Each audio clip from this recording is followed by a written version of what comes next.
Hello दोस्तों, क्या आप क्लासरूम में, ऑफिस मीटिंग में और किसी ग्रुप के सामने बोलते वक्त स्टैमर करते हो? तो ये वीडियो आपके लिए है। आज हम बात करेंगे क्लासरूम एंड मीटिंग के प्रेशर में स्टैमरिंग को कैसे हैंडल करें और कॉन्फिडेंस कैसे बनाए रखें, चाहे टीचर हो, बॉस हो और फिर 10 लोगों आपको देख रहे हो। अगर आपने मेरी पहले की 14th वीडियो देखी है तो आज का ये पार्ट उन सब का नेक्स्ट लेवल है। हाय गाइस, नमस्कार, आदाब, सत श्री अकाल, केम छो? My name is Dennis Vora.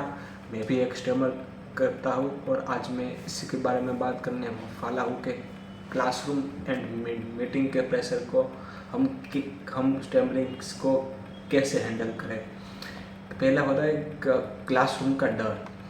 सबसे पहली बात है कि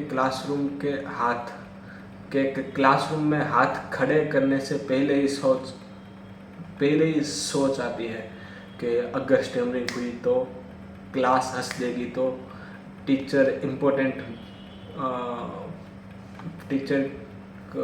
कुछ बोल देगी, तो ग्रुप बीच में हमें इंटरप्ट करेगी, तो इसी के चक्कर में हम अपना हाथ खड़े नहीं करते हैं। सच बोलूँ तो मैं खुद बहुत बार आंसर जानता था, पर फिर भी मैं चुप बैठा रहता था। क्लासरूम में स्टैमरिंग का प्रेशर ज़्यादा होता है क्योंकि सब लोग साइलेंट होते हैं। सभी बच्चे सभी आपको देख रहे होते हैं।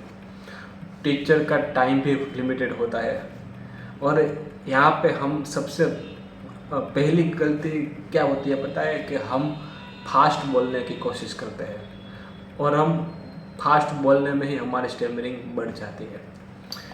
क्लासरूम में कॉन्फिडेंस की मैं स्ट्रेटेजी बताता हूँ। तो पहला है कि रूल नंबर 1, आंसर को शॉर्ट रखो। पूरा पैराग्राफ बोलने की ज़रूरत नहीं होती है। टीचर को सिर्फ आइडिया चाहिए, स्पीच कंपटीशन नहीं है, ठीक है? कि आपको पूरा कंप्लीट ही बोलना है, नहीं ऐसा है। आपको बस ऊपर का शॉर्ट और जो मेन वर्ड्स होते हैं बस वही आप बोल सकते हैं। और दूसरा है कि फर्स्ट वर्ड सिंपल रखो। जैसे कि अगर तुम्हें स्टैमरिंग होती है तो उसे सेंटेंस स्टार्ट तो फिर उससे सेंटेंस स्टार्ट मत करो। जैसे अगर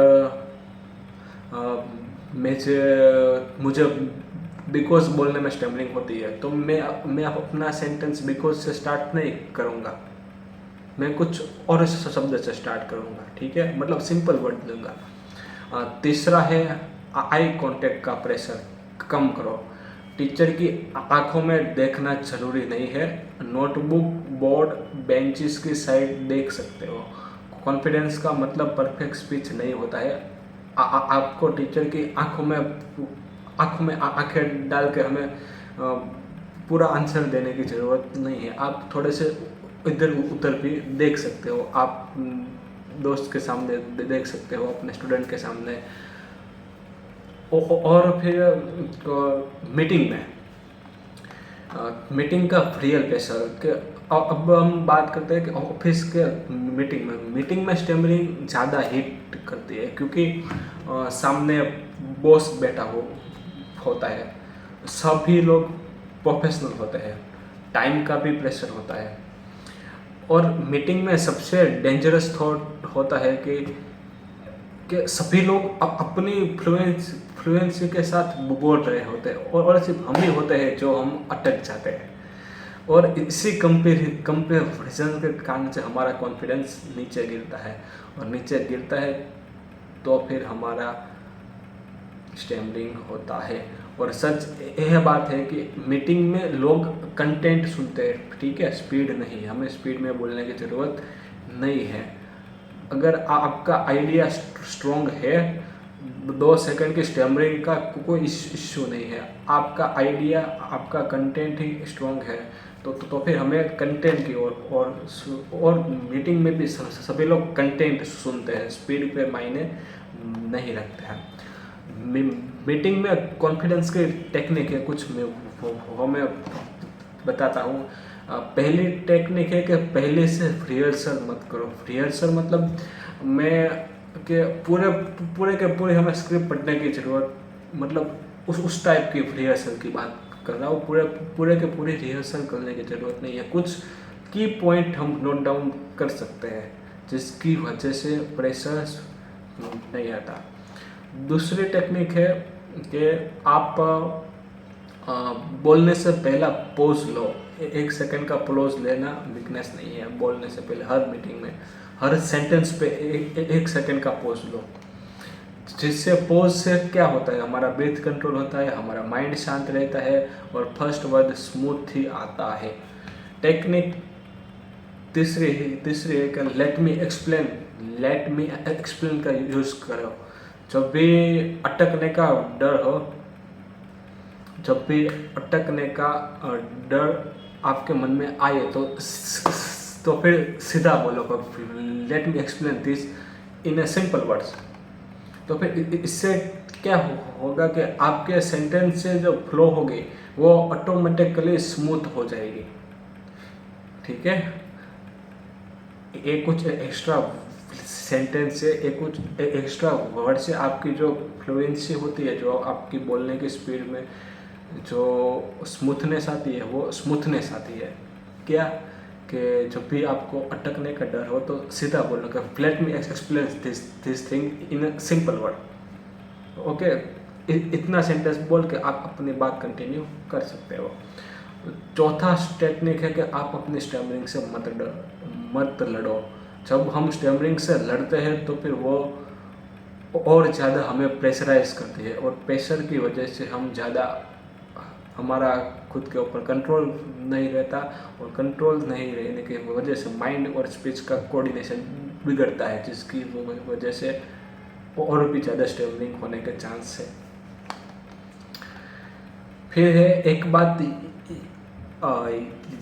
याद रखना है कि आपकी वैल्यू आपकी स्पीच से नहीं परंतु आपके दिमाग से होती है। आपकी स्पीच से होती है परंतु आपके कंटेंट से, परंतु आपका जो दिमाग में होगा वो कंटेंट।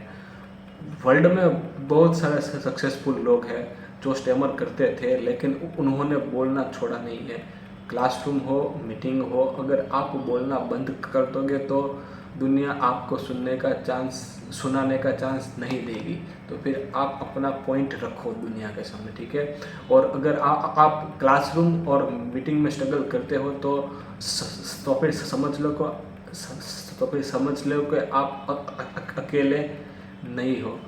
इस सीरीज का हर पार्ट एक स्टेप है जो फियर से फ्रीडम की तरफ है।